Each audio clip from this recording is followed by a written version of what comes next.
it's probably the best experience I've had playing a Star Wars game. Oh yeah, 100%. Maybe.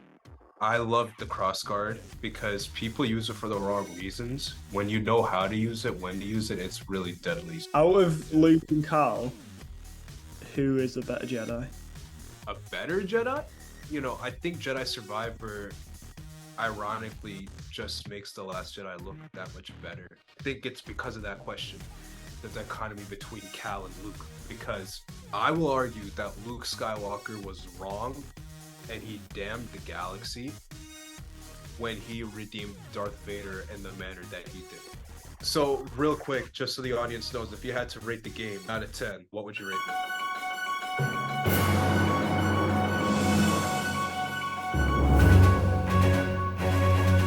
What's up, guys? Today we have a very good episode talking Star Wars Jedi Survivor and really the implications of Star Wars as a whole with your hosts. You know who we are. I'm Zan. I'm Oli. And we are the Invincibles. Boom. Let's get into it, Ollie. So spoilers, by the way. We are talking Jedi Survivor. We are talking everything current Star Wars. So if you haven't seen anything new Star Wars, if you haven't played Jedi Survivor, this is your warning. Like, yeah. 3, 2, 1. All right, boom. So I'm not gonna lie, dude. I think Jedi Survivor should get Game of the Year, even with the performance issues. It's performing very, very well on consoles for pretty much everybody. And it only crashed for me once, and that, you know, well, that happens with like any game. It's performed perfectly well for me, and I've loved it. It's probably the best experience I've had playing a Star Wars game. Oh yeah, 100%. Maybe ever. Yeah. Maybe a close second would be, no disrespect, Battlefield 2, like with Battlefront 2. With all of the new updates they made with the Rise of Skywalker launch. Playing that online maybe is really fun. That is up there. Force Unleashed are great, but if you, for replay value, if you go back and play them now, which I am doing at the moment, you know, it doesn't hold up that well. And in what way?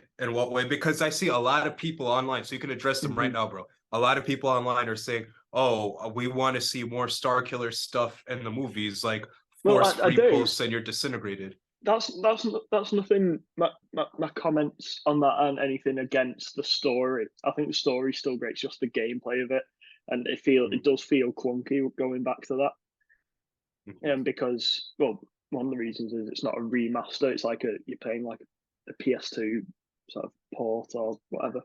Right. But in terms of story, yeah, I'd love to see Starkiller again. But yeah, it's just when you're replaying it, the gameplay is just so clunky. Hey, I know we're talking this Jedi Survivor, but if you really want the fans behind this new Jedi Order movie, you know what you need to do? The main antagonist, if they're not going Yuuzhan Vong, go Starkiller, dude. Just go Starkiller. Just go Starkiller. That's interesting. Rey versus Starkiller, change up the story a bit, so Starkiller is Palpatine's secret apprentice, not Vader's. Oh, Star Wars theory would hate that. Okay, but I'm saying, like, you got to play around with it a bit, you know, because if he's Vader's apprentice, then Luke and Luke's ghost, and acknowledging all of that, and then Kylo, you can skip all of that, all of the family. Oh, they didn't know Vader's secret apprentice by just having it to be Palpatine's. Like, and if he was Vader's secret apprentice in canon, surely he would have shown up in Jedi Survivor. Yeah, surely Vader would have just sent him instead of going to kill. Spoilers.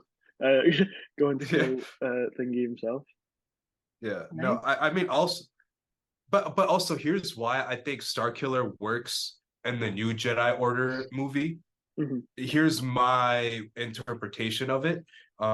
Is if you really think about it, most of the galaxy, I think by the new sequel trilogy era post, there's maybe like the number you could count of Force users in the galaxy, Jedi or Sith, you could count on your hand. Like at that point, they were like, I would argue, very near extinct, albeit super powerful. Like they could still destroy the galaxy or save the galaxy. Numbers wise, they're very much extinct. So if you think about it logically, that means there is more force to go around for each Force user. Oh, that's an interesting thing to explore. So, how Starkiller fits, if there's only so few Force sensitives in the galaxy, and there's more Force to go around, you can, in canon, on the big screen, have Starkiller do those crazy feats like holding down a star, a star destroyer, I want to or see that in a film so bad. or vaporize a whole platoon of soldiers of a town or whatever. You could do that, and it makes total sense without disrespecting the previous lore or coming off as cringy or corny, because there's less force to go around, or there's more force to go around. There's more force ability you can tap into, because not everybody's on the Wi-Fi. You get what I'm saying? Not everybody's using their Wi-Fi, so it's faster. Not a lot of people are using the Force, so there's a lot more of it.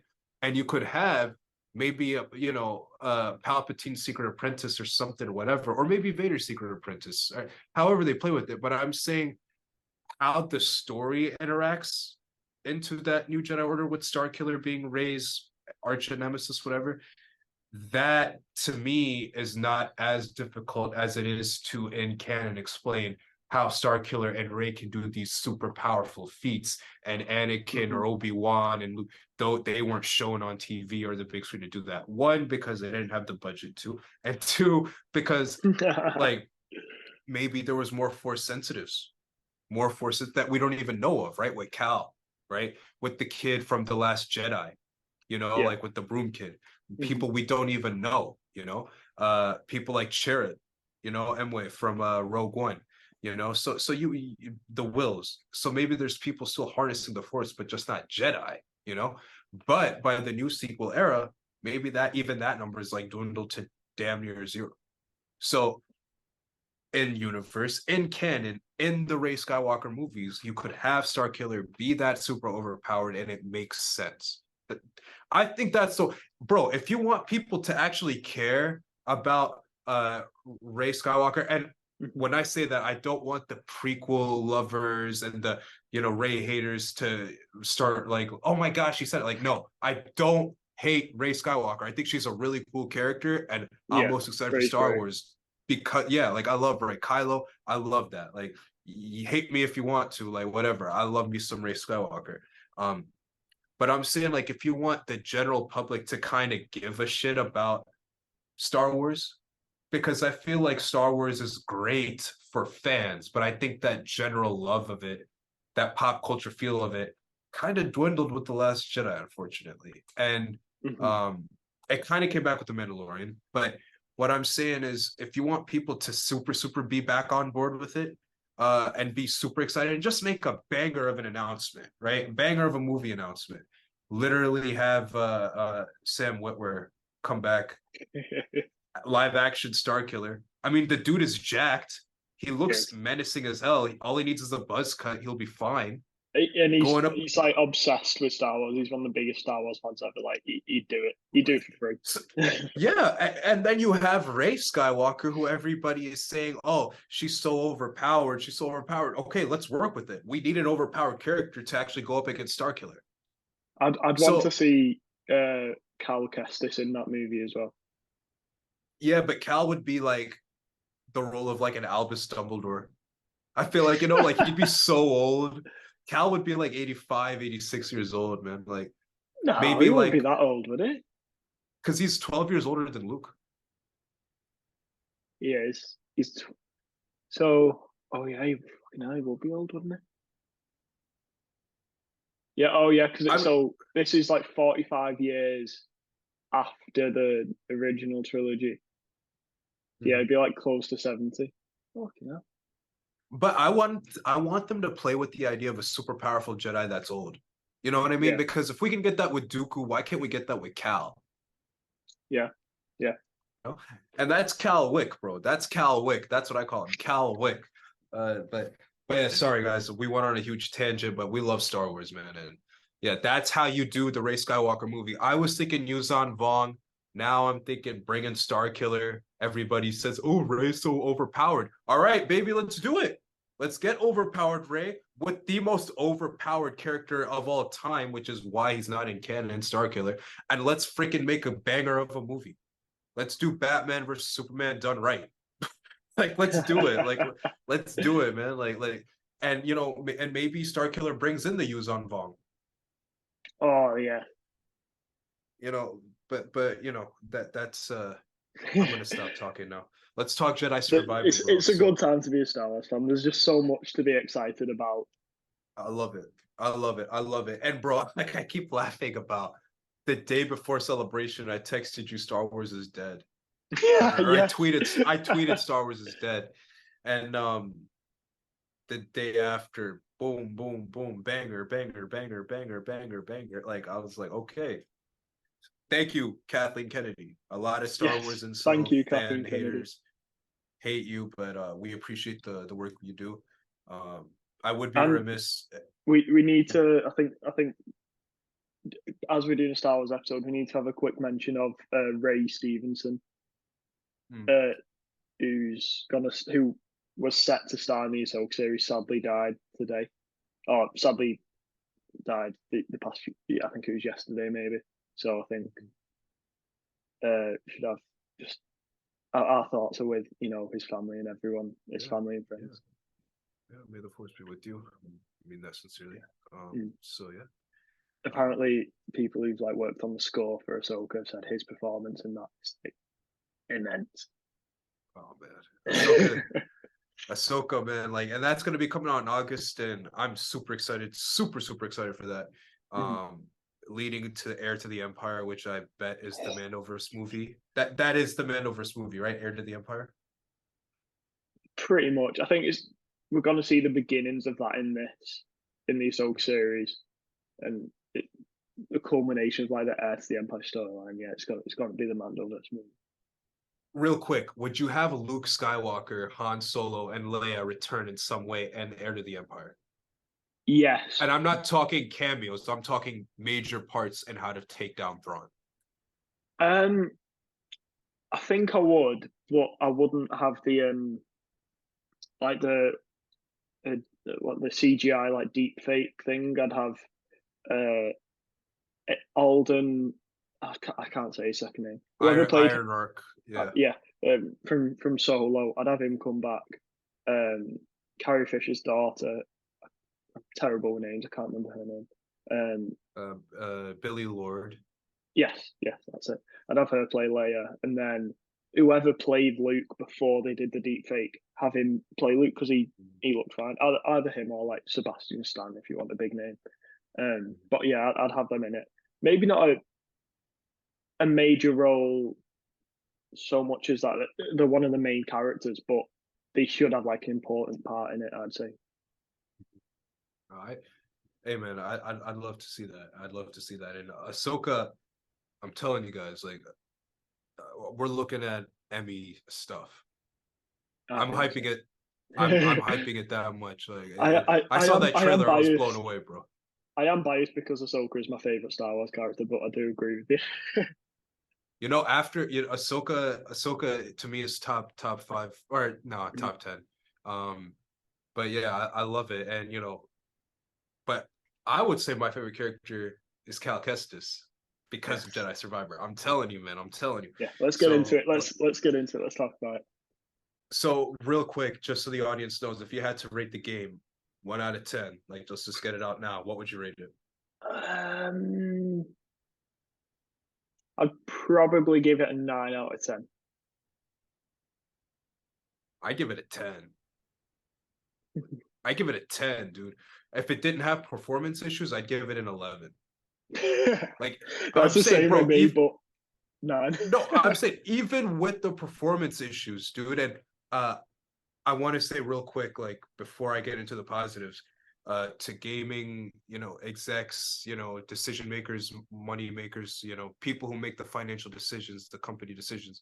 It is not fair to gaming audiences to create a half-ready product at launch, knowing that you will make your financial return because of the power of your IP brand. I think that is very unfair. You know Star Wars is going to sell, so you're just going to release a half-produced game, right? Like Jedi Survivor, which I'm going to break down in, knowing that fans are going to buy it anyway because they love the story and the game and the world that much. So you are essentially robbing fans of the experience of having a perfect game at launch. Why would should you pay $70-$80 for that, especially when you can't even hold a physical copy of the game? So the money that we give is really just a temporary license until you decide to not have it online anymore. How is that fair to our money and our time, and especially to a fan base that cares about the story, that cares about the saga, and cares about your brand, who will always show out for you? How is that fair? I understand this game is huge, but if God of War Ragnarok can run without performance issues, Jedi Survivor shouldn't. Yeah. I'm just keeping it real. Mm-hmm. Yeah, so that's fair. I don't think it's fair to the people who make decisions. I'm not using any names, bro, because I'm not interested in Twitter culture. I'm not interested in trying to cancel somebody or trash on somebody and just be a toxic, hub of space. I'm not interested in that. I'm just saying, whoever's making these decisions, man, if you're gonna make the game expensive, can you please just make sure the game is ready to be played? It's not fair to sell out a game on your brand when you really should be selling it on the quality, which wasn't there at launch. So I just want to say that. But after 2 days, after that initial patch job, bro, the game was good enough to be played. And that was freaking phenomenal. Halfway through the game, bro, I couldn't play because my game kept crashing. I think it was on the Shattered Moon. The first trip to Shattered Moon. No, the right after Bode's betrayal. Oh shit! Okay. Right after, yeah. So not halfway, but like the final third of the game. Okay. I could not play. My PlayStation was fine. It wasn't overheated or making a noise at all. It just kept crashing, and then I had to literally I had to delete the game. I had to re-download it, and it downloaded with the new patch, and because it downloaded overnight, and then it was flawless. I mean, you still see some film grain, but I don't have any problems with the game now. So what I'm saying is those performance issues, it's a way of cheating the fans. I'm not gonna lie. I do strongly feel that way, but I don't know who's making those decisions, so I'm not gonna be as callous as to call out Respawn. Just whoever at Respawn made that decision. What do you do? That's all I'm gonna say. So, but let me break down why I felt like the game was perfect even without the performance issues, because you felt like you were literally in the Star Wars universe, dude. So I mean, like immersive. like talk about, okay, break it down. When the game first opened, man, what were your emotions about that prologue opening? That feels like so long ago now. After playing through the whole story, it got me ready for more Cal, because it'd been a while since I'd picked up Fallen Order. I got the platinum like last summer, and that's like, done nothing on it since then. So it got me reinvested in Cal's character straight away. Like for me, man, so spoiler alert, guys, I actually didn't finish Fallen Order. Okay, I never finished it because I'm not gonna lie, maybe I just suck at video games, but I do too. I found the level design of that game to be too much. Like I felt like, bro, on the map, I don't even know where I'm going. The navigation is sending me elsewhere. I can't get anywhere, and at that point I was like, dude, like whatever. Like I can't play this. Like it's When I fine. when I was doing the platinum, I had to Google where all the last like chests and secrets were, so I could get 100%. So it's just impossible to find them by yourself. Yeah, and if you have to go, this is my humble opinion, if you have to go on YouTube and Google to figure out where to go in your own game, that means your game wasn't immersive and easy to be immersed enough to actually figure that out organically on your own. You know what I And mean? they So fix that in this one because you can get a sort of an upgrade where you can see where all the chests and secrets are. So yeah, yeah, no, like Fallen Order, the half that I played, I gave it like an 8 out of 10. It's just the level design was negative 1 billion for me. I just didn't like the level design, dude. Like it was so hard to like figure it out. But they fixed all of that in this game. Or maybe I just got better in the 4 years of gaming. I don't know, but like, I found this game to be immaculate. I found it to be immaculate. Bro, that prologue, dude. You have the epic Jedi music. You have Trilla, like there's somebody who's harboring a traitor, the traitor's Jedi Order. Like this franchise, Cal Kestis, is the only Star Wars franchise, story arc, game, series, whatever, line of storytelling, where you actually felt the heart in being a Jedi. Like in Fallen Order, and for people who are wondering, how do you know about Fallen Order? The game was still freaking phenomenal to be in movie-wise, cinematic-wise, so I just watched the rest on YouTube. I just couldn't be bothered to play it because the level design was so difficult, but I was like, I still want to know what happened, so I just YouTubed it. Which is awesome. That just shows how good this game is. But where that game was, as this game is. But when Cal gave Marin the lightsaber and he was like, I know, and this is Cameron Monaghan just acting his unbelievable tail off. Like when he said, all I know is you don't need a weapon to be a Jedi, there's more to a Jedi than his lightsaber. He gave it to Marin and he's like, I trust in the Force. Like, I'm not here to fight. And then Marin was like, oh, okay. Like, okay, you're actually a Jedi. Okay, fuck it. Here, you could get your lightsaber back, or like, or when Cameron Monaghan, this is the acting. He had tears in his eyes when he was like, I know what it's like to lose everything. Yeah. Like the Jedi Survivor games makes you feel the intensity of what it is like living in that era of Star Wars. And that's why I think, and I agree with you, bro, this is the perfect Star Wars game. And this is the best Star Wars game ever because you truly felt it. You truly felt like you were in the universe and your heart was pumping, dude. Like you truly felt yourself lost in the galaxy. Like that's why to me, like the other games are fantastic. Battlefront 2 is fantastic, but nothing comes close to just feeling that intense Nathan Drake, edge of your seat, intense badass Jedi action. I mean, bro, like when and after this I'm gonna shut up. Like when Cal's friends died, I was so pissed because I was like, dude, how many times is Cal Kestis gonna lose? Like, this is messed up, man. Like, I was like, bro, like the ninth, like Cal Kestis isn't that strong yet, so maybe you have to run, but because she's back, but like somebody has to figure out how to beat the ninth sister, like this is ridiculous. I was mad. And then Cal just stares at her and all the sound, he doesn't hear anything. It's a tunnel vision. Oh yeah. And then the lightsaber, I was like hype. I was like, yeah, let's go. You're gonna get this work. Let's do it.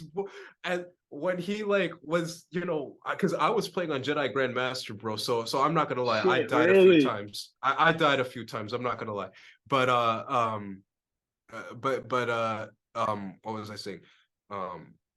When there's a part in the duel when she uses the double lightsaber to stab him, and he breaks his and he goes like that, and he pushes her off. Cool. And you hear the epic Star Wars, da, da, da, da, da, da, da, da, da, da, and it's like, yo, I was like, woo, you're about to get killed. And I was so, and then when you destroy Ninth Sister just like that, and he goes like, your name was Masana Tide, You betrayed our order. It's time to set you free. And he didn't feel any pleasure in saying that. And then Masana's like, ah, and then he just was like,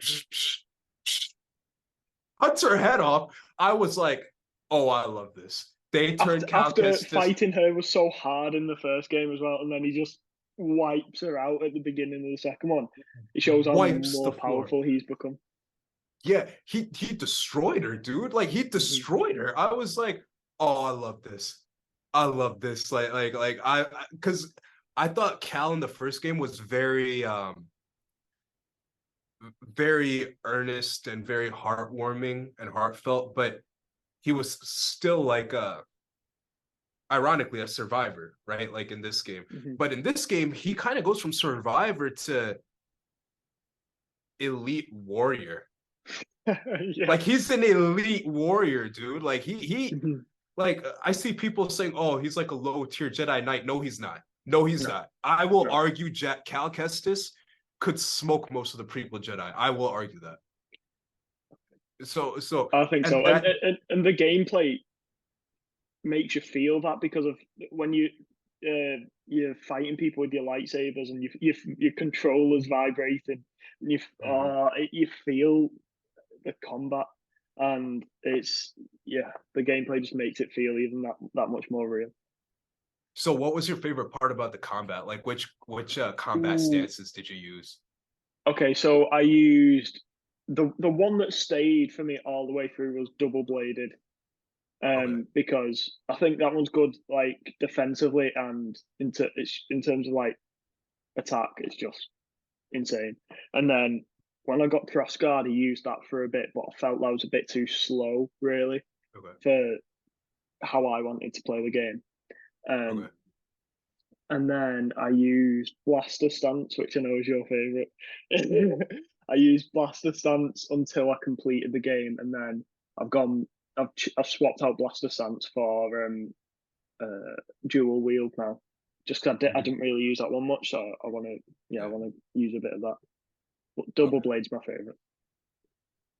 So for me, I really loved the crossguard, because Kylo Ren is one of my favorite Star Wars characters ever. I love Kylo Ren. Like, I remember that teaser trailer came out in 2014. I saw that crossguard lightsaber. I was like, it just spoke to me. Like Adam Driver. I saw 65 Million, that dinosaur movie that came out. It was booty cheeks. It was not good. I'm sorry. Gutted about that. I was wanting to see that. The premise of the movie is actually quite interesting, and they just bog it down with, oh, the gruff dad has to be the adoptive. Oh my god.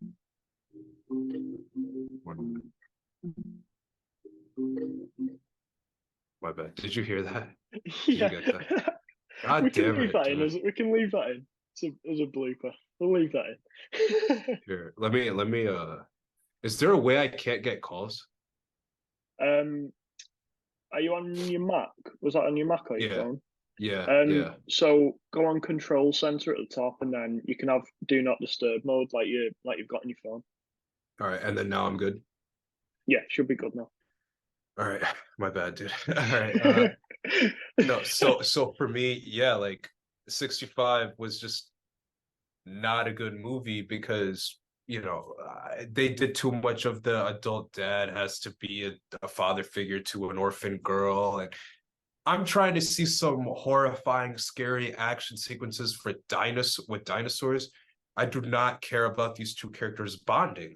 I'm sorry. So, like, I don't know. So, but Adam Driver acted pretty well. Everybody in the movie actually acted quite well. It's just the premise went from dinosaur badass action to, oh, I'll be your dad. Like, I don't care about that. It's like the problem that like Godzilla movies have. Like, everyone watches a Godzilla movie to see Godzilla fucking destroying shit and fighting big monsters. They don't care about Millie Bobby Brown and Bryan Cranston.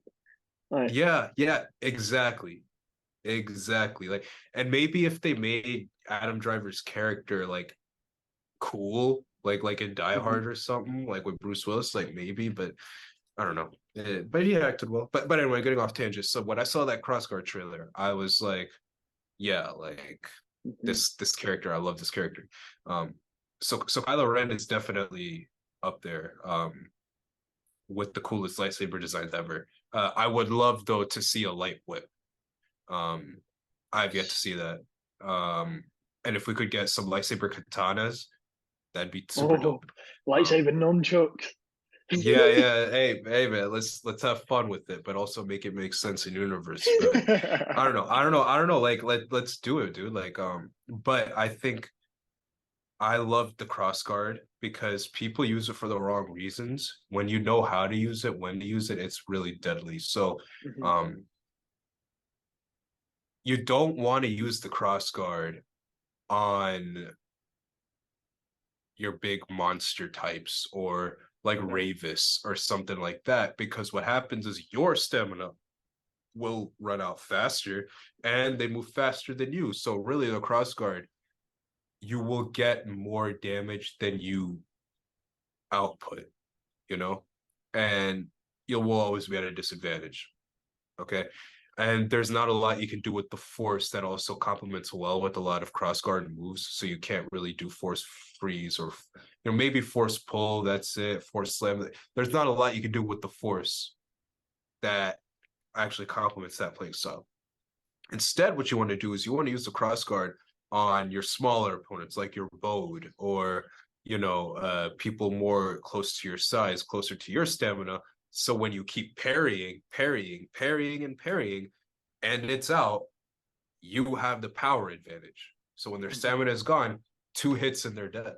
So with the cross guard, it's a lot of like I enjoyed the chess aspect of it. I enjoyed the Okay. mind game duel of it. And there's just something elite and very knightly about a cross guard, you know? Hmm. Um, but it's not friendly for crowds. And when that happens, I'm like, all Oh right, yeah. screw this.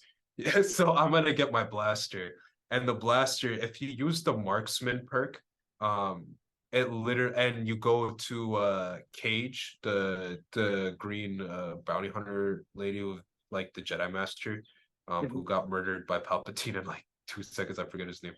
I know I really shouldn't because it's on the tip of my tongue, but I'm having a brain fart. Um, Um, uh, Kit Fister.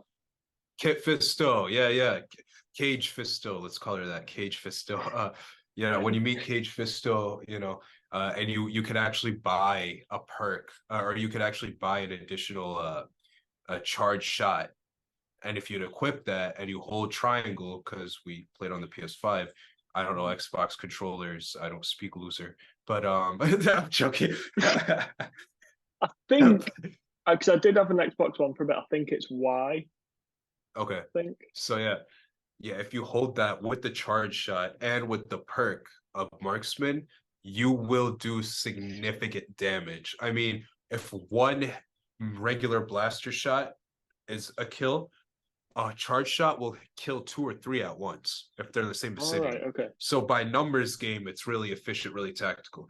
I know a Mhm. lot of people say, "Oh, well, you could use the force. You don't need the blaster for that." Yeah, well, I like to use the force to do my precision dodges, which really helps out in the Rancor duel. So I don't want to use the force all the time. Um, how you use the game, it's really like a chess game if you guys can't tell, like already. But I found the blaster to be really effective with numbers games because it really Mhm. helps with combos. So if you do the move where you hold everybody in the air, if you do L1 in triangle, you will actually have the marksman ability. If you have 3 enough force slots, like you need 3 force slots for this ability to work, because you need 4, 1 to hold everybody, and then 3 for this sharpshooter move. You get to slow down time. You aim at 3 opponents and 3 droids, enemy raiders, whatever, and it'll kill them instantly. And everybody's still in the air, so you can literally keep spamming that move. So in like 5 seconds, you can clear out a platoon. Where with the crossguard, you'd probably be screwed. Okay, Yeah. and in terms of the duel, you can really just parry because you play like Dooku. You play like Dooku. 100. So it's like boom, boom. You can Mhm. really just do a lot of damage because while you're hitting the lightsaber, your ammo goes up, so you can just dodge and blast. So what I'm saying is instead of like single bladed or dual bladed or crossguard, you're attacking and not doing damage. much like the dually wield, you are attacking at the same time at all times, and it's not.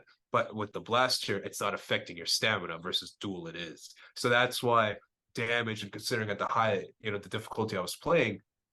Keep in mind, I died like 400 times this game, but the difficulty I was playing, I needed to get that damage at all time, and so that's why I prefer the blaster. You get more damage with your buck. Like if the Jedi use blasters with lightsabers, they would be unstoppable. Yeah. So like, my favorite thing in terms of like crowd control in the game was with the double bladed lightsaber.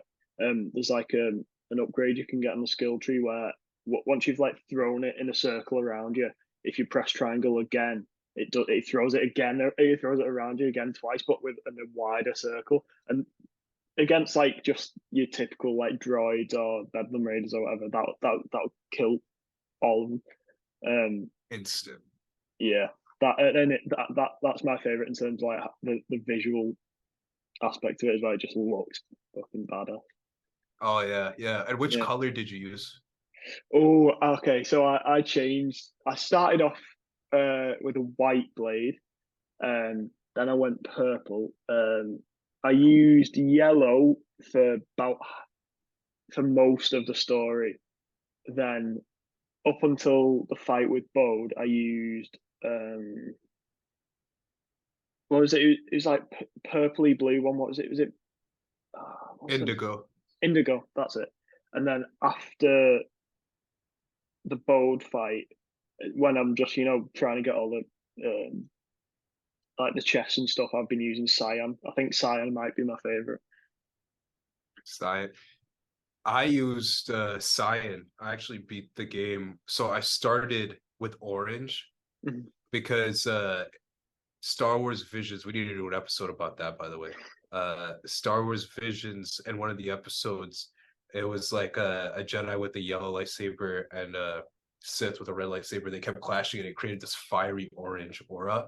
Ooh, I was like, cool. I want to encapsulate that. Like I like when I roll up in the galaxy, I want the dark side to be like, we're not trying to turn him. We're getting out of here. Like, what better way to do that than to have a lightsaber that looks like fire? So I was trying to be like a Ghost Rider Jedi. So like I was like, all right, let me get the orange saber. Then I found like, you know what, like I wasn't feeling it because it just looked a little dim at times, and I wanted like a lightsaber that showed like I'm here, so I went with cyan, and that was super cool.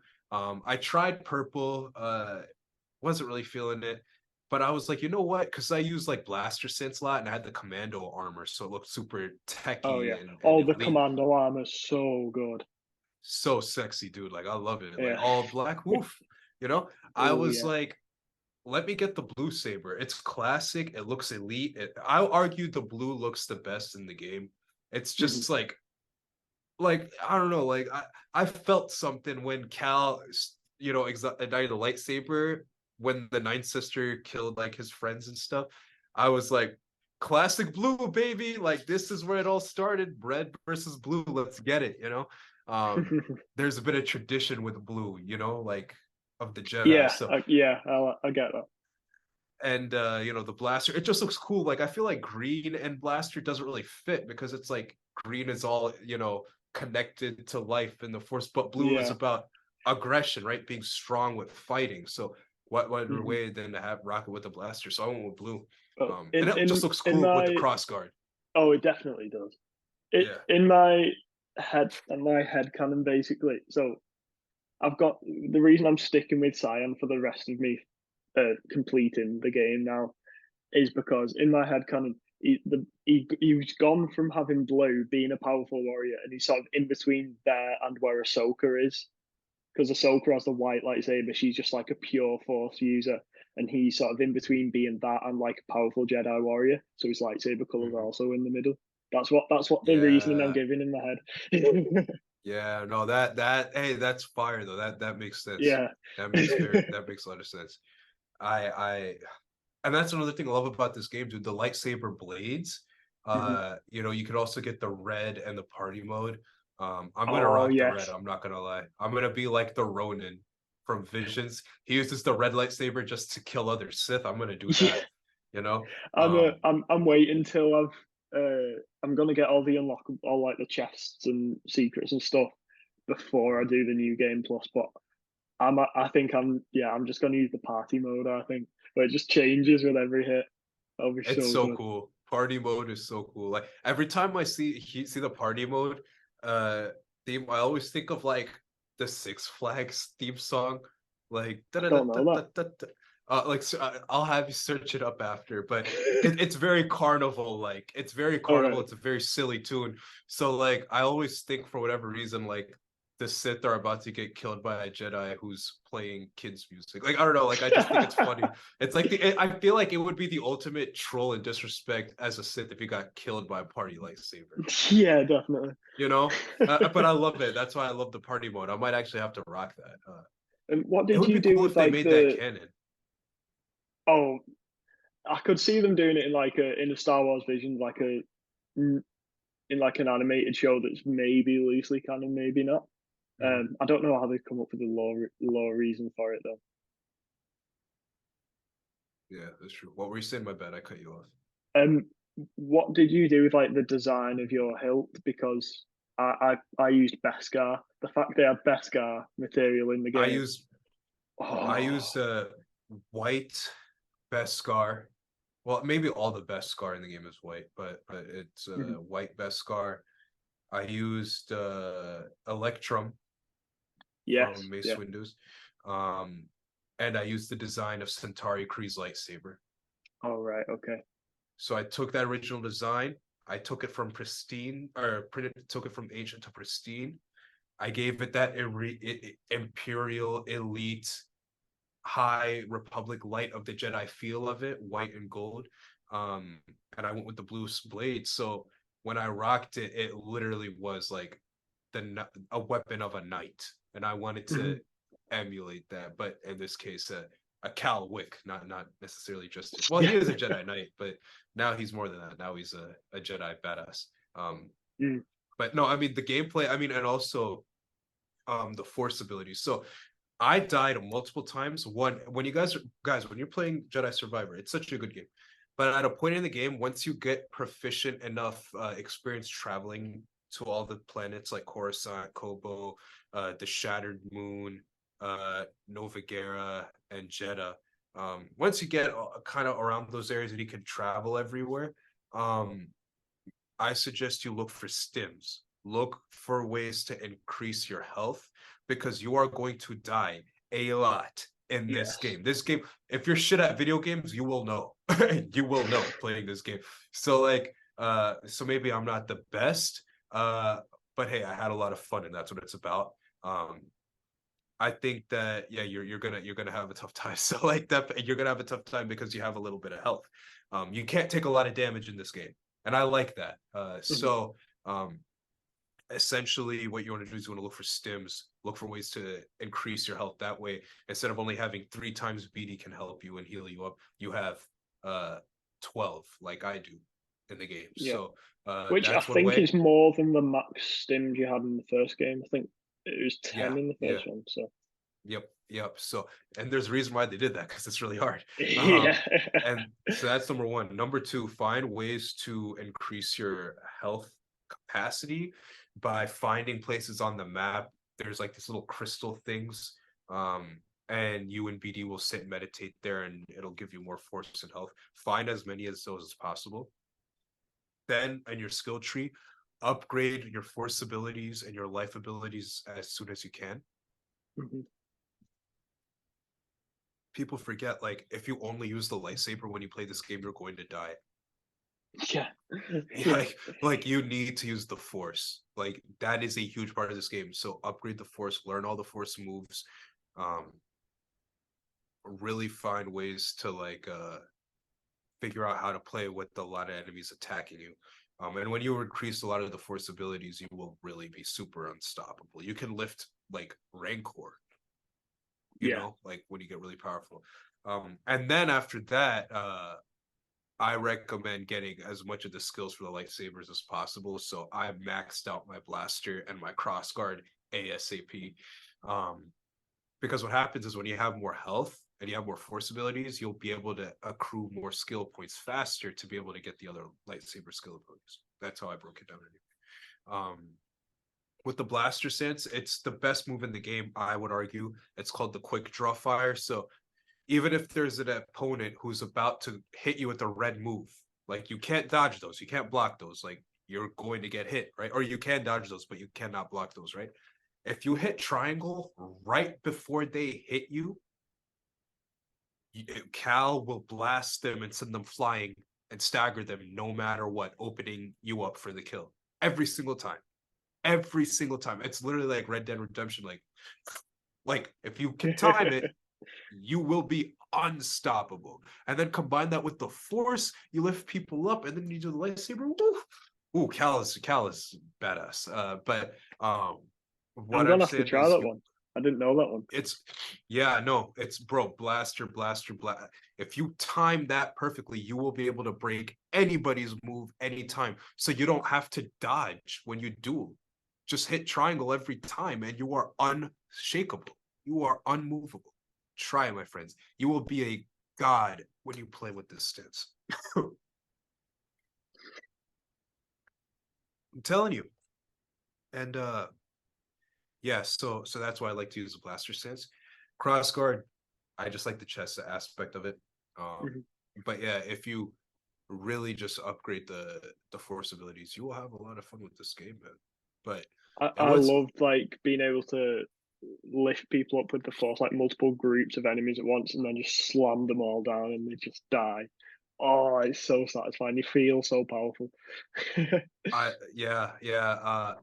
I also love the set pieces. Mhm. So that sequence on Jeddah with the drill, with Marin, Yeah. where Oh, you're that is one of the craziest like sequences I've played in a game. It's so good. And it's so fast as well. You don't have time to take in how good it is. yeah, like I died, I think the first time. Mhm. Yeah, because I was like, I hold circle now? What? And then I let go Yeah, and then I fell. But you have to hold it. But yeah, no, I think that set piece where you're just flying through Jeddah, literally as a Jedi, you are flying through the air, badass, and then you take down this massive drill that's gonna destroy the base. I mean, I know if I was the Empire, I would be like, all right, I quit, dude. They can fly now, I quit. Like, like, but the that Empire sequence, must be terrified of Cal, like in oh canon. yeah, and it was like an Uncharted game, dude. It Like it was. was It really literally was. it was like jump here, run there, all in one move. It was like Sonic Adventure 2, City Escape mixed with Uncharted, mixed with Jedi craziness. Like it was freaking Especially with like the unbelievable. grappling hook. Like Yeah, freaking unbelievable. I love it. I absolutely love it, dude. Like that, everything gameplay wise about this game was perfect. The fast travel was perfect. The skills, how you play the game, that was perfect. I mean, you truly felt so much joy playing this game. It gave you so much customizable options to be able to traverse the galaxy in whatever way you choose. Um, but I think the gameplay, while we enjoyed it, we also enjoyed the gameplay because it got us through the story. So talk to us, bro. Like, what was your heart going through when you played this game? Like, story wise, uh character wise, man. well, um let's try and go in maybe kind of a chronological order because the first thought that comes to mind is about Bode, and Mm, my reaction to that. But the way I like I like that there was a time jump. Um, I like that you see, they've been through some stuff since the first game. I love what Cal and Merrin's relationship. Um, the way the build up to them eventually, kissing for the first time and that. Seeing uh, Cal and Grease, interact because Grease is like he has the funniest parts in the game. Um, yeah. um, but the bit that in the story that got the biggest like reaction out of me was I'm sure I texted to you when Bode betrays them. I just texted, "Fuck Bode. I hope his daughter dies." Dude, um. yeah. Oh, that I kind. I did think he'd turn out to be evil, like early on, but then because it went on for so long and he was still by Cal's side, I thought, oh yeah, he's not. He's fine. Mhm. Then they, they really, when you think he's a good guy and he's Cal's mate, but then right when you think that, that's when they turn him.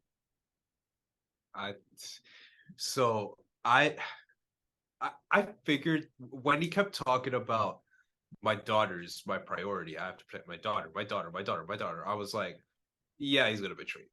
Like they're gonna do that. Hmm. On a saga that's built on Darth Vader murdering kids for his family, why can't Bode betray them for Kata? So Hmm. what I didn't expect was him being a Jedi. That Oh yeah, yeah. I was like, wow, like I felt hurt. I was like, not only did you just kill Cordova, dude, Oh you no. freaking turned out to be a Jedi the entire time, and then he goes like, "You're not the only one that survived," and he pulls out Dak and Gara's lightsaber. Like, okay, let's start out all the way back. Oh fucking, I forgot So about Gagangara. yeah. So what I think about this game is I think this is the perfect game because it is the perfect experience of what Cal's life and day-to-day and character choices would be living in that environment, living in Hmm. that galaxy, and living that life. You felt like Cal was slipping, he was breaking. Like he's not at his lowest, but he's getting there. And that impending doom in the face of everything we love and we hold and we appreciate in this game is what makes us feel for these characters like, oh man, I really hope something bad doesn't happen. You get that foreboding sense of doom in this game. That atmosphere was just so perfectly done, and that's why I love this game so much. You feel the intensity of what it's like to really have your life on the line. um I think also the inclusion of the High Republic was something that was sorely needed. um Yes. I think listen, all the Star Wars fans who want to see Old Republic, wallahi, you're never getting Old Republic. Like, I promise you, you are never getting an Old Republic movie. You are never getting an Old Republic video game. That Knights of the Old Republic, it's not happening. They axed Yeah, it. We don't have the they've pretty movie. much confirmed it's yeah, definitely. Unless in 2 days, PlayStation Showcase, maybe I'll be wrong. Maybe. But as of right now, we are not getting anything Old Republic. You want to know why? Because it happened like 20 years ago. We're not getting it back. It could already happen. And it happened phenomenally. I love the Old Republic. I'm not interested in repeating the past. So the High Republic stuff is something that we need. Let's see the new stuff. Let's see what Disney's capable of, man. Like Light of the Yeah, Jedi was cooking. it's It like was a it was whole good. brand new era that's never been touched before, and it's part of it is Disney just wanting to do something themselves, not having to use ideas that they didn't create. They wanted to create something themselves, but it's good. Like the stuff that they've done in the High Republic is really, really good, and it's Yeah. such like a cool point to in the timeline to look at the Jedi at their peak probably, um, Yeah. and just the way it all looks, the outfits, the way the lightsabers look, it looks so grand. Their attitudes is what I love. Yeah. The Mm. High Republic Jedi, they care about people first. Like, here's something in life that I learned: positions don't supersede people, Hmm. right? So, oh, that's your boss. Oh, that's your mom. That's your dad. Oh, that's your leasing manager. That doesn't supersede how one should treat you. You know, like just because you're something doesn't mean you should treat people, you know, Yeah. as subpar. So the prequel Jedi did that. The High Republic Jedi do not. Like they Mm. care about the people first. So to them, a Jedi is not so much of a title as it is a moral obligation. Mm-hmm. And that shift, like to see a chancellor who actually cares about the Republic, to see the Jedi at their prime doing crazy force abilities, because Jedi back then were more to be like a legitimate member of the Order, you need to have a distinct connection, a unique power connection to the Force. So like other Jedi can talk to, communicate with animals. Some Jedi can sense sound. Like it's specific to each person. Like for Anakin, it was seeing the future. You get what I mean? So the High Republic actively asked you to search the Force on your own versus the prequel of Jedi did not. So that shift is really cool. It's just a new, fresh phase of the Star Wars galaxy, or era. But fans won't give it a chance because they're too much about we want Old Republic. This is Disney, SJW, Kathleen Kennedy, blah blah blah blah. So like, when you got those brain dead idiots keep talking like those seagulls from Finding Nemo, my, like how can you beat that? You put that product in a position where you can't help but look at it and interact with it. And what better way to do that in one of their hit video games? So I thought it was strategic, to be sure, but I also think that era is necessary because it makes things fresh. It's not predictable. It keeps things on our toes. It opens a new part of the Star Wars galaxy. It is fresh, like to quote Marty from Madagascar, Ziploc fresh. Like it's fresh, dude. Like, great movie, by the way. But like, like I really appreciated how having Dagan Gera come from the High Republic, is really a mirror for Cal and being a survivor of the old of this prequel Republic, right? Mm-hmm. And two, I think having the High Republic in this game was necessary because now you have an in-canon reason for survivors of the Great Jedi Purge. They were on Tanalorr. Yes. Yeah. You can't do that without the High Republic. And maybe Tanalorr is where Rey's Jedi Order lives. Ooh. And a lot of people, like I'm telling you, like you needed a reason for what, like as the audience, there's an understanding where we're like, a lot of these characters are going to die because Vader wiped them all out. But business-wise and creatively-wise, that kills a lot of storytelling opportunities.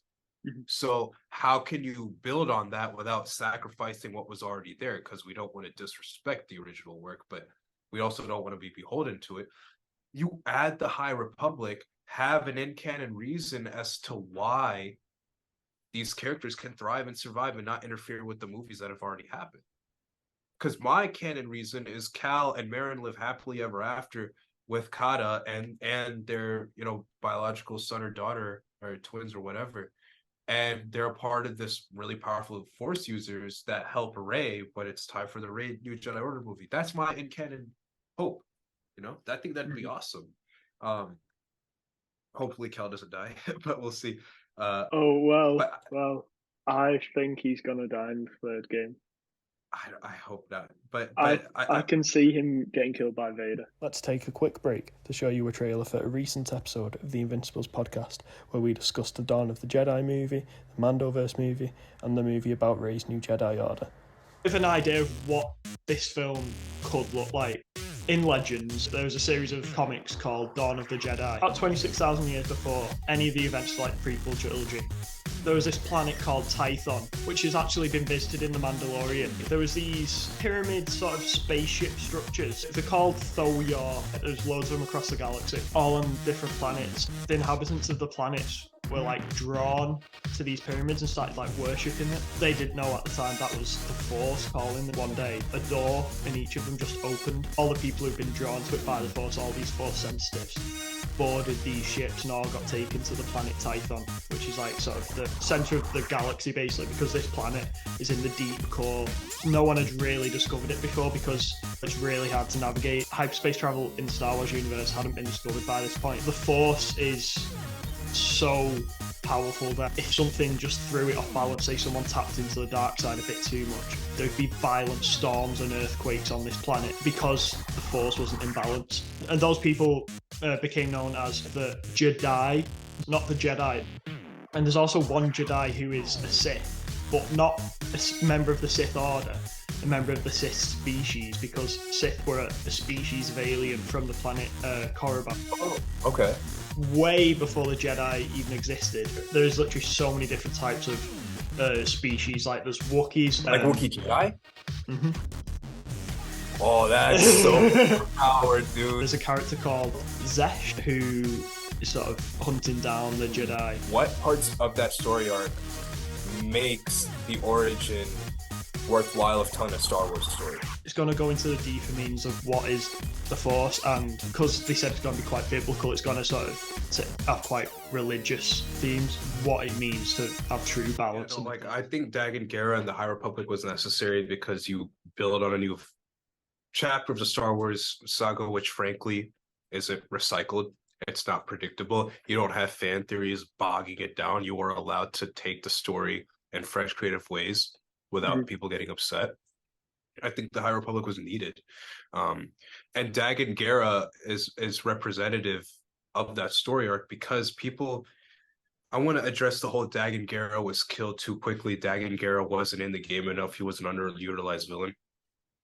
When they talk about Jedi Survivor, this game is literally the experience of being a Jedi Survivor through 3 different people. Briefly, Dagon Gera, Bode Akuna, and our main protagonist, Cal Kestis. And then you have Seer in there as well. The whole point of Jedi Survivor is it's like hopeless to fight. Like that's the thought, that's really the main antagonist for Cal. It's that thought. It's hopeless to fight. Like people keep dying, I keep losing people. And you finally have a chance to get some sanity. You finally get a chance to get some peace in your life by defeating the Empire, because Cal didn't want to run away.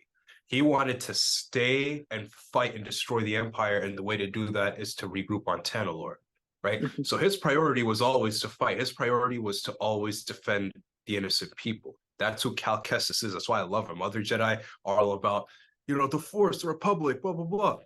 Cal Kestis is like, people matter. Lives matter. So that's why he's my favorite Star Wars character, honestly. But to put it plainly. But I think that for the story to be as effective as it needed, you needed to break down characters and their motivations in this trying time, right? So like Cal survived that whole ordeal on Coruscant, right? He was in a very dark place, right? It all kind of mirrors in some way. Now, we talked about Bode Akuna, right? And how his betrayal stung so bad because Cal was so close to getting a home, well, which they ended up getting anyway.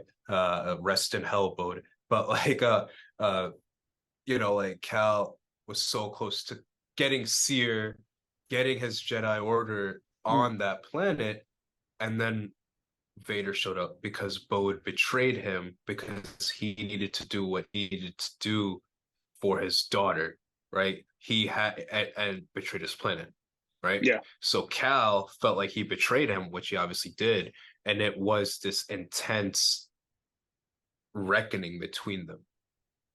Doesn't that mirror how Dagon Gera felt about Centauri Kree and the High Republic Jedi abandoning Tanalorr from the Nihil invaders? Which, if you don't know who the Nihil are, there's these space pirate invaders who use hyperspace offensively to destroy the Republic.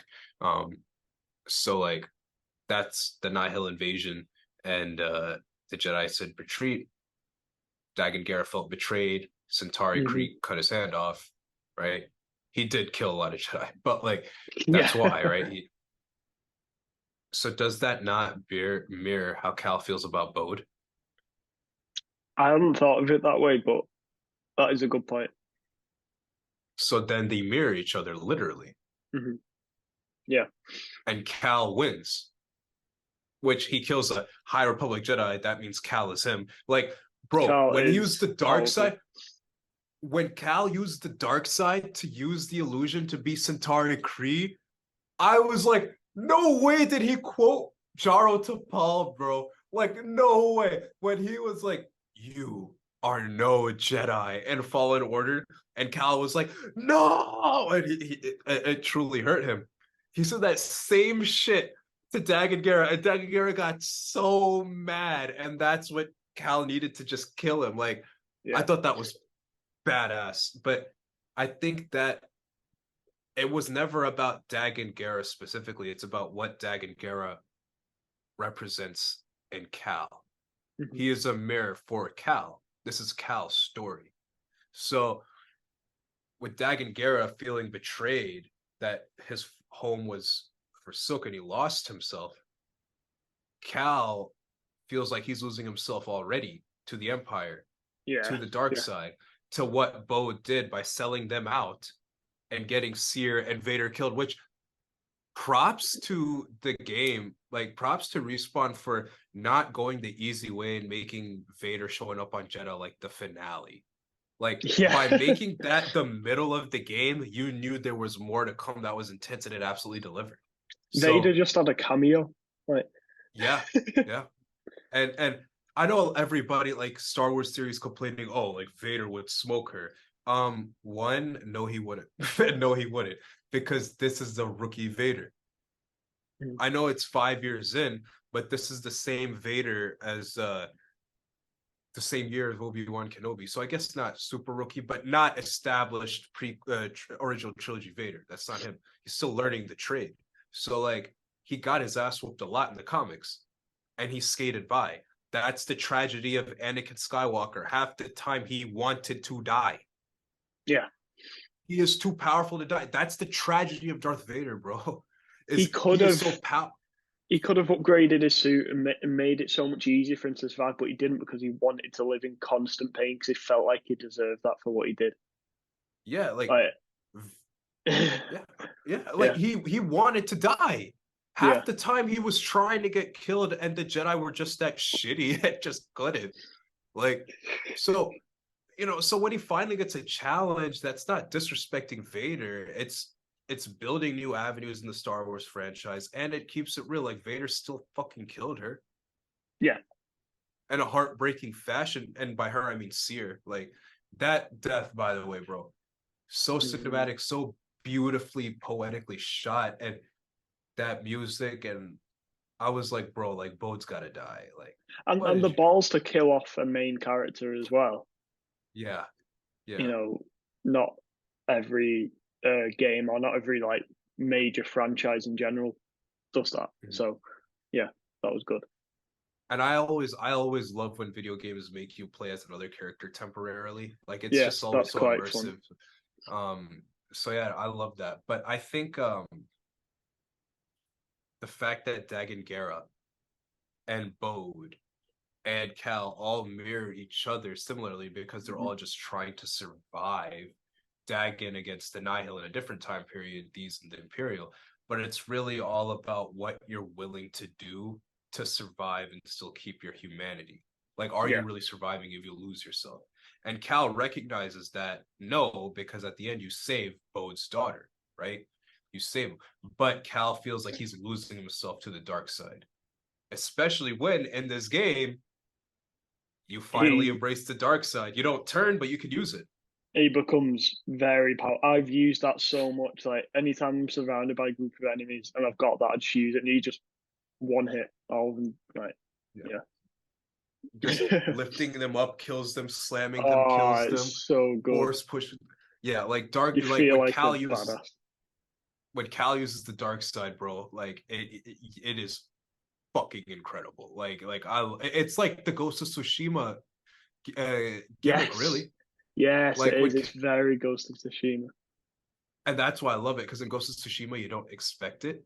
So when it says embrace the dark side, I'm like, what's going to happen? And then it's like people are screaming in the background with the dark side music, and you're just ripping through everybody. I'm like, oh, I love this. It just, and that's the point, right? Cal did something he never thought he would do, is use the dark side. Now he's using it. So is Dagan Gera and Boda Kuna, are their stories just a warning for me?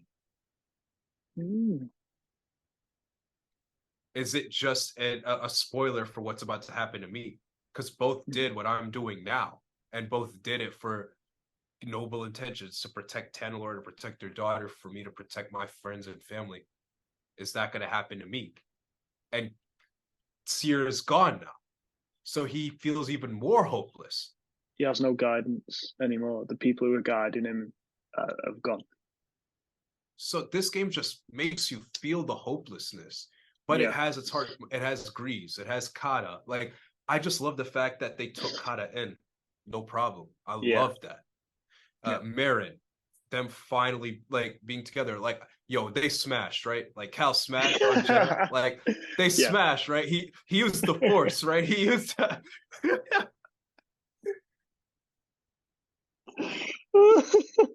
I'm gonna put tonight. He said I'm gonna put the night and night sister, bro. Like, let's do it. Like,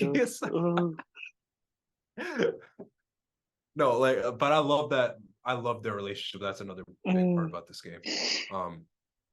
But I think like all of those moments, it really feels like Empire Strikes Back. Even though when they get to Tanalorr, it kind of ends in a happy way, they still lose a lot. Like, Sayer's gone.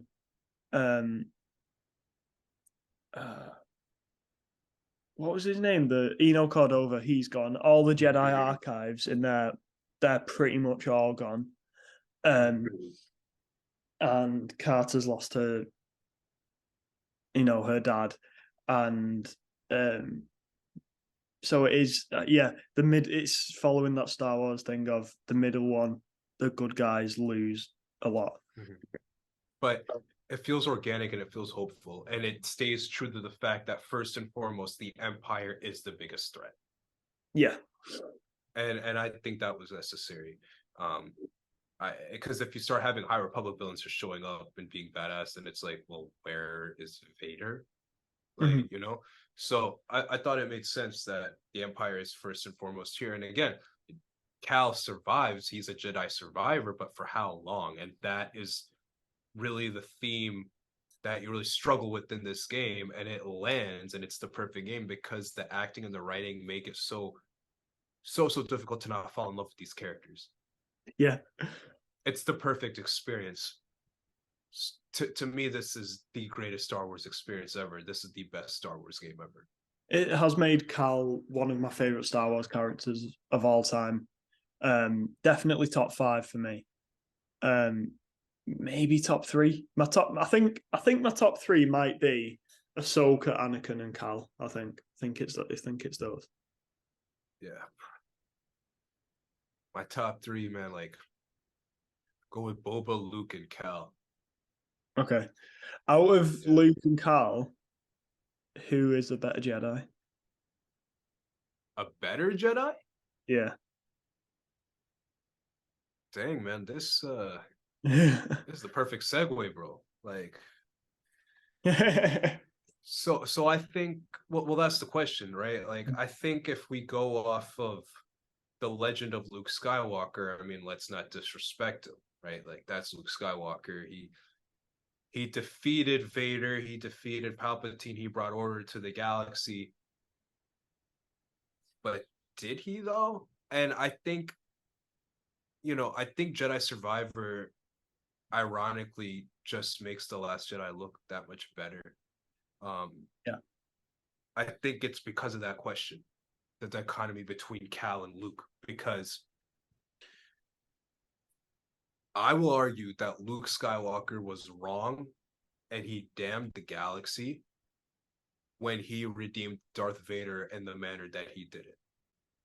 Because people believe, fans, me included, and the galaxy as a whole, believe that Luke Skywalker pulled up to the second Death Star, took his cloak off, got his lightsaber, and beat the shit out of them and killed them. That's what the Empire and that's what the galaxy thinks, right?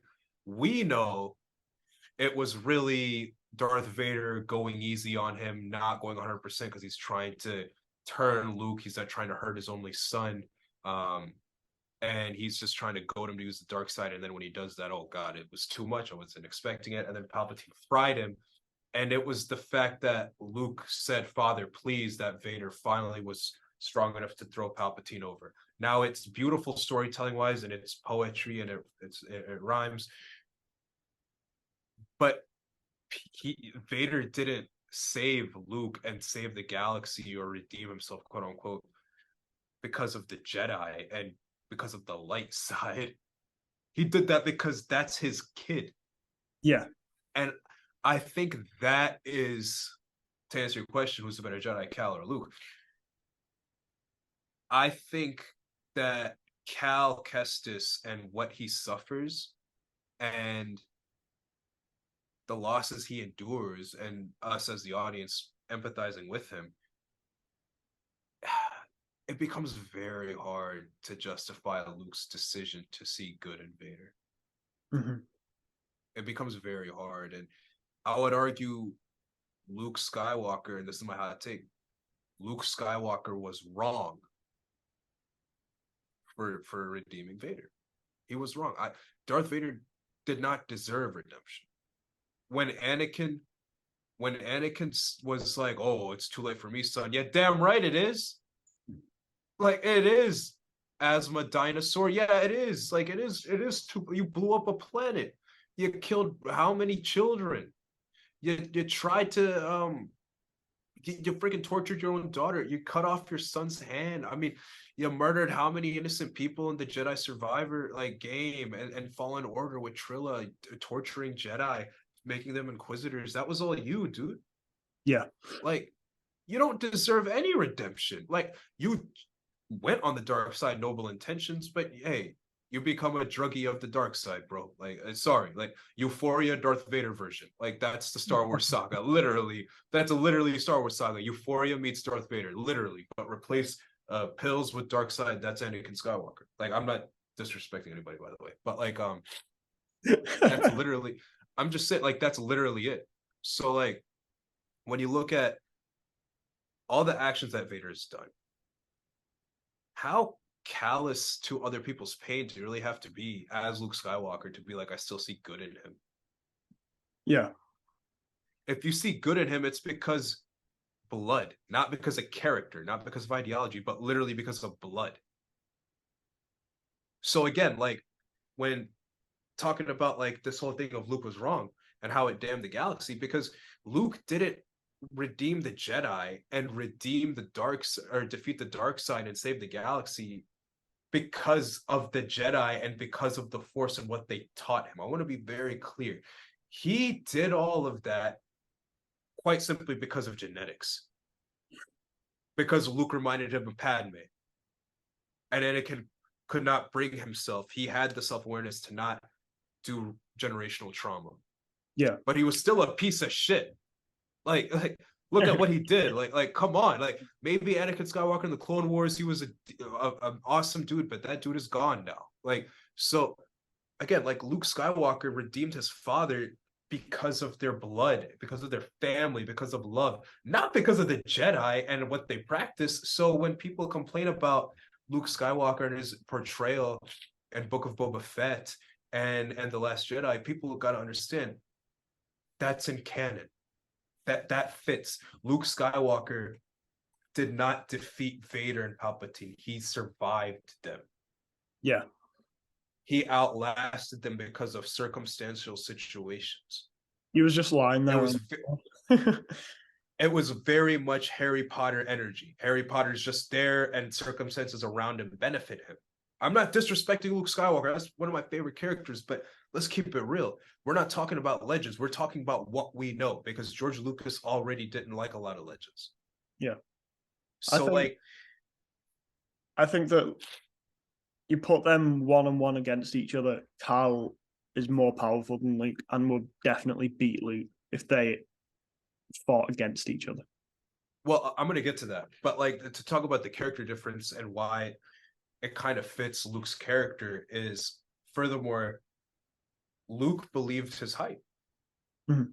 You got to understand, Luke was arrogant and bratty in A New Hope, and he was very arrogant in Empire Strikes Back. Yeah. So, and Luke stopped all of that and Return of the Jedi and became noble and peaceful and calm and collected. But you're still that same individual. Are you telling me you wouldn't feel some type of way like, bro, I really just redeemed my dad, and I really just was responsible for the death of the Emperor and the Death Star. Like, I really am a good Jedi. Like, you wouldn't feel like you don't believe your own hype.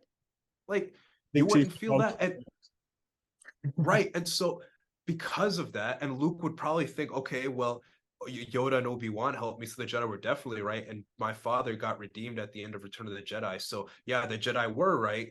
They were, destroyed for no reason. It was just the Sith, blah, blah, blah. And so all of the follies of the Jedi are thrown away because Luke confused his success for good Jediism when it really is just family. And he overestimated that and severely underestimated really the involvement of the Jedi in that, So when you believe your hype, and I don't, power-wise, he's probably the most powerful Jedi ever. Okay, like I will see that. Like I will, yeah, like that's Luke freaking Skywalker.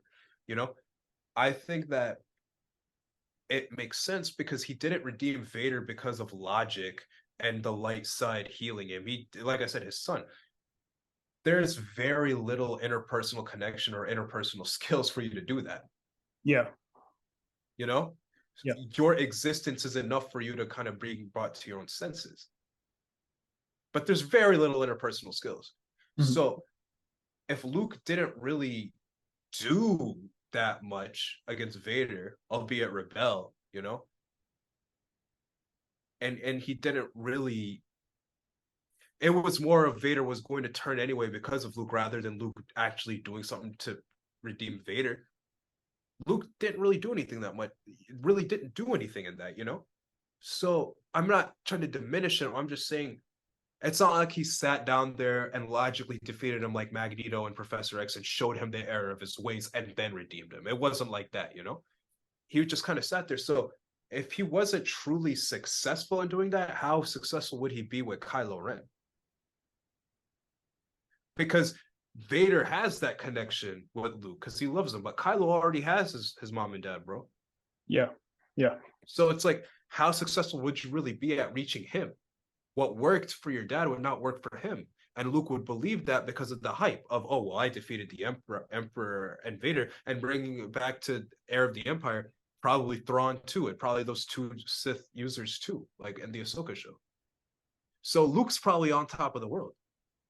Mm-hmm. When really he benefited from good situation, instead of him actually being the lead of the charge, albeit having all of those force powers. Yeah. Does that make sense? No. I think Luke was wrong, and I think this game just more testament to that. And the fact Luke being wrong makes sense for the Last Jedi being for what it is. No, I agree with that. Luke, he's got that Skywalker trait of being cocky and being arrogant. We don't, really see that on screen as much, but like in terms of like him, obviously between Return of the Jedi and Force Awakens, we don't see Luke on screen, but you can tell it, that's there. And he does believe his own hype. He does believe he's the dog's bollocks. And even though he is that powerful,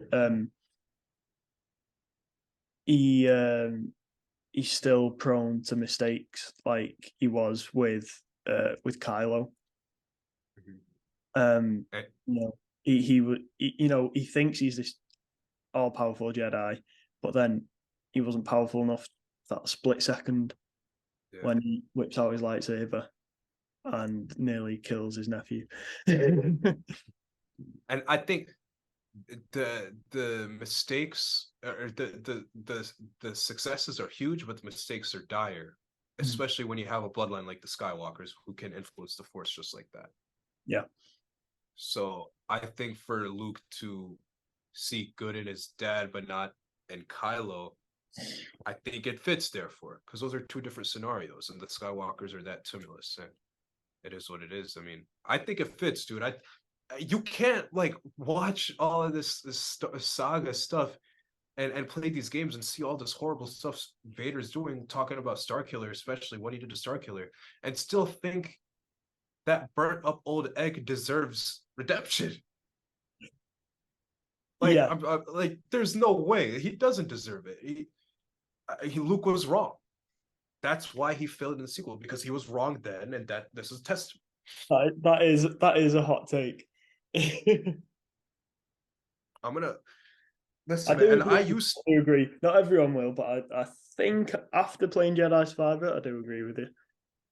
and listen, I'm not saying they have to devalue his character. Like, still make him the Superman of the Star Wars galaxy for the post original trilogy era. Like, sure, still like, and Heir to the Empire, make him badass, make him destroy AT walkers like nothing, make him like hold TIE fighters, whatever you have to do. I have no problem with that. Do it. Like, because of what Luke did in The Last Jedi was freaking powerful, but it was such a tease. I don't want to see a Force illusion. I want to see a duel with Force powers, bro. But like, whatever. But like, it was still powerful. It's still the most powerful feat we've seen in Star Wars.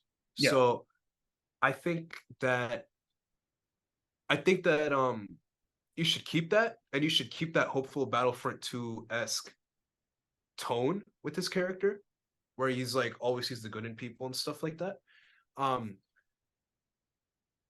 and you can still have that characterization fit with this, with my argument of it, and with the sequel trilogy, because I'm not here trying to say the sequel trilogy was perfect. It is severely flawed. I would argue just as, if not more flawed than the prequels. But I think a lot of the decisions that people hated on it for were wrong. Okay. Right. And it's, you know, right place, wrong time. You know what I'm saying? I think Luke Skywalker's decision fit. But I don't like it.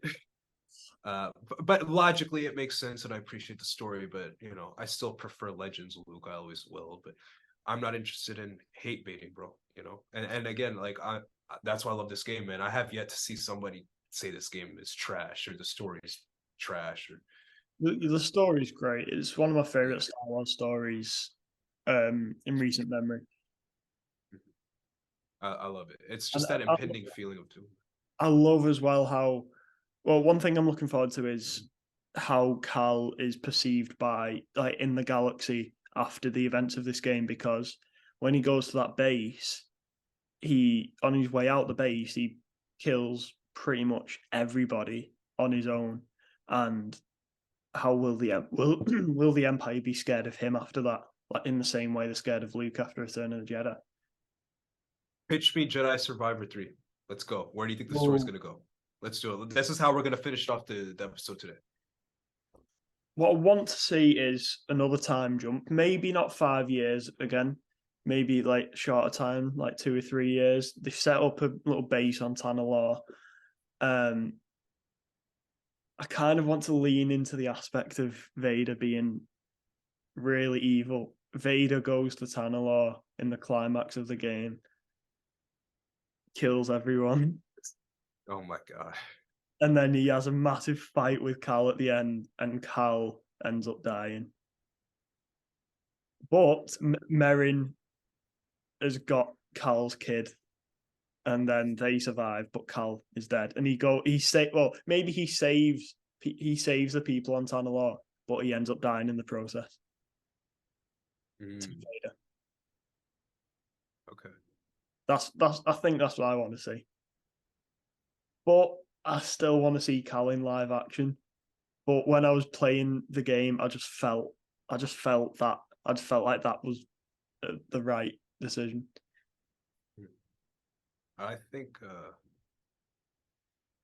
think somehow, some way, they gotta live, dude. Like I can't deal with them dying. Like they're not gonna.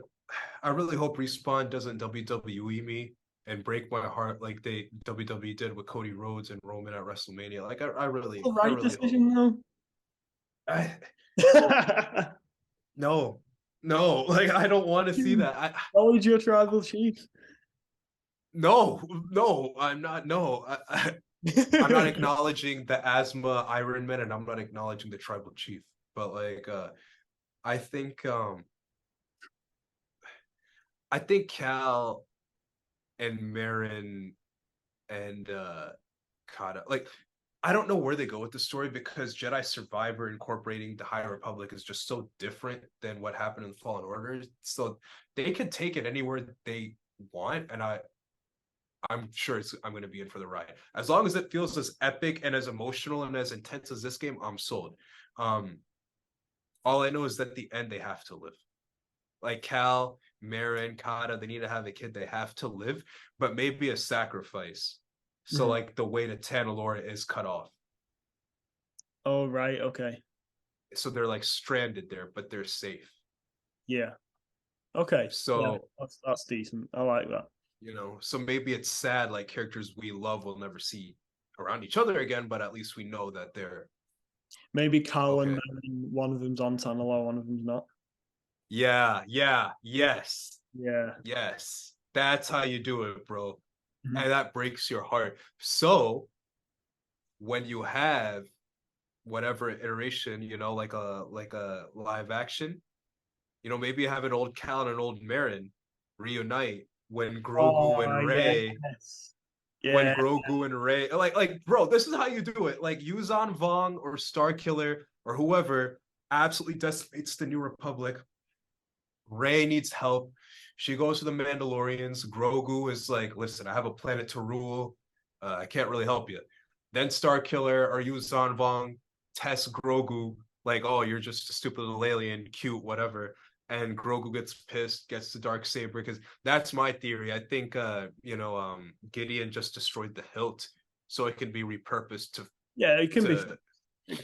Yeah, for Grogu. So like Grogu used the Darksaber, fights off whatever bad guys off Mandalore. He goes like, all right, Rey, I'm pissed. Let's go. Let's take these guys down. Mando Jedi style. Then they're like, we need more help. We need a powerful Force user. And then they come across Marin and their daughter. They're like, we need to find Cal. Or maybe it's Cal and he's like, we need to find my wife and our daughter, because that potentially, or our son, their biological son or daughter, because that can potentially be a very powerful Force user that can help us. Yeah.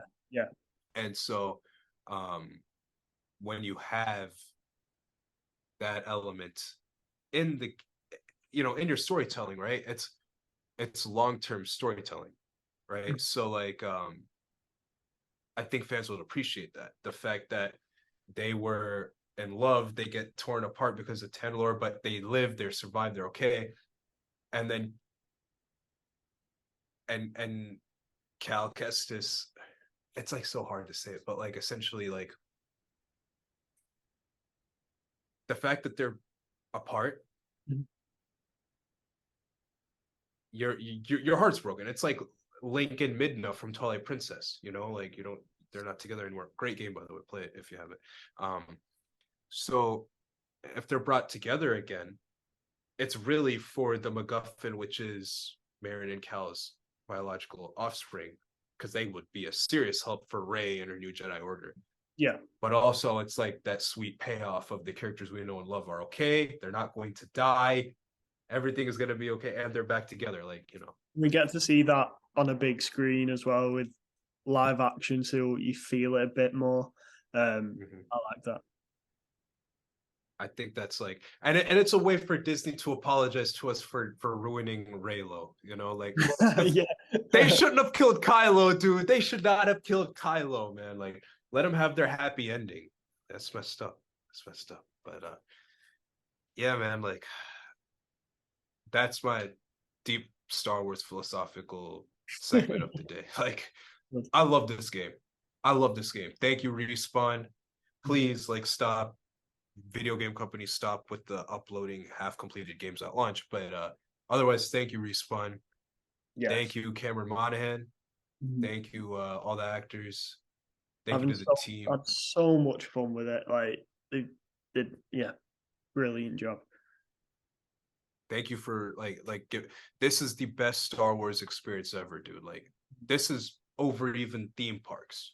Like, you want that Star Wars experience, you pop this game. I'm serious. Get your headset, pop this game. I'm telling you, you can't beat a better Star Wars experience than this game. Yeah, and the replay value is great with like we talked about the red lightsaber, the party lightsaber, and new game plus, and there is just so much to do. Like when you go in getting chests and secrets, you go to areas of the map that you didn't go in the story, so there is more ways to explore. It's just fun. It's just fun. I love it. I love it. Yeah, man. This is, you know what? This game is what Hogwarts Legacy wanted to be. Oh, there's so much. Oh, we could go on this game 2 hours talking about this. Yeah, maybe we should, dude. Maybe next week we do that. We talk about where the Harry Potter franchise has failed, where Marvel and Star Wars and DC and Image has succeeded. Amazon has succeeded. Harry Potter, or not Amazon, like Amazon Productions, like The Boys and stuff like those brands have blown up. Harry Potter is stagnant as hell. Harry Potter, maybe people are starting to realize it's just not very good. Yeah, I agree. Yeah, 100%. Like the characters supersede the actual quality of the story. Yeah, the actual story, not great. Like, I'll touch on this very quickly. In Deathly Hallows, when Harry, when Voldemort does the Avada Kedavra and Harry dies and then he wakes up in like Hagrid's arms after going to sort of some afterlife thing. When I was reading that, I was thinking, this is like something like a high school kid would write.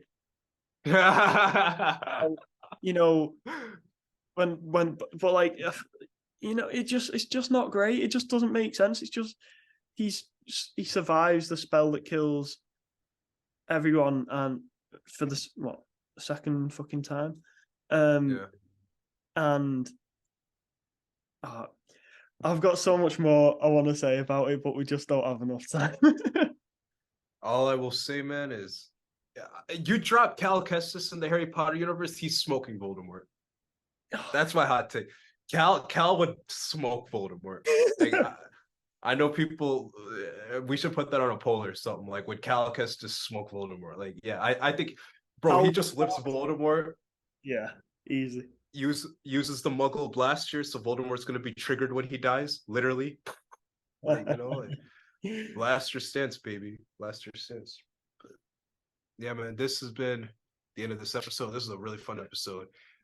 Breaking down Star Wars, Jedi Survivor, and was Luke Skywalker wrong for redeeming Darth Vader, quote unquote, and also how to incorporate Starkiller and the new Jedi Order movie. We talked about a lot of stuff today. Thank you guys once again for the support. Really means a lot. And as always, I'm wearing my t-shirt, Invincible's t-shirt.